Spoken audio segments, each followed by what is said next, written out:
మాజీ సీఎం కేసీఆర్ హయాంలోనే మహిళల సంక్షేమం జరిగిందని, ఆడబిడ్డలను కంటికి రెప్పలా కాపాడిన ఘనత దక్కుతుందని రామగుండం మాజీ ఎమ్మెల్యే జిల్లా అధ్యక్షులు కోరుకంటి చందర్ అన్నారు.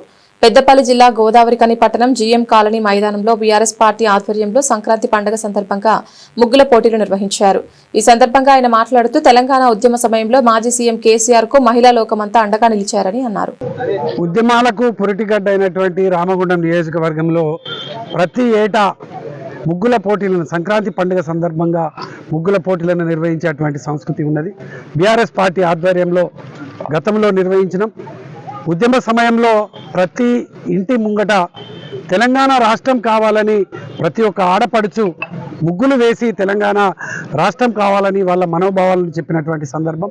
ఈరోజు ఎక్కడ చూసినా కూడా ఈ తెలంగాణ రాష్ట్రానికి మళ్ళీ కేసీఆర్ గారు ముఖ్యమంత్రి కావాలని ప్రజలందరూ కూడా, మహిళా సోదరులందరూ కూడా వాళ్ళ మనోభావాలను చెప్పుతున్నటువంటి ఈ యొక్క నేపథ్యంలో ఈ యొక్క సందర్భంగా ఈ యొక్క ముగ్గుల పోటీలను నిర్వహించడం జరుగుతూ ఉన్నది. ఈ ముగ్గుల పోటీలలో వచ్చినటువంటి ప్రతి ఒక్క మహిళా సోదరిమణి కూడా మాకు కేసీఆర్ గారి పాలన కావాలని ముగ్గులు వేస్తున్నటువంటి సందర్భం. రేపటి సంక్రాంతి పండుగ రోజు కూడా మీ మనోభావాలను తెలిపేటువంటి విధంగా ముగ్గులలో ఖచ్చితంగా తెలంగాణ రాష్ట్రం కేసీఆర్ గారి నాయకత్వంలో ఉంటేనే ఈ యొక్క బంగారు తెలంగాణ నిర్మితమవుతుంది అనేటువంటి విషయాలను మీరు చెప్పాలని కూడా ఈ సందర్భంగా కోరుతూ ఈ యొక్క కార్యక్రమంలో పాల్గొంటున్నటువంటి ప్రతి ఒక్కరికి కూడా హృదయపూర్వకమైనటువంటి కృతజ్ఞతలు తెలియజేస్తా ఉన్నాను.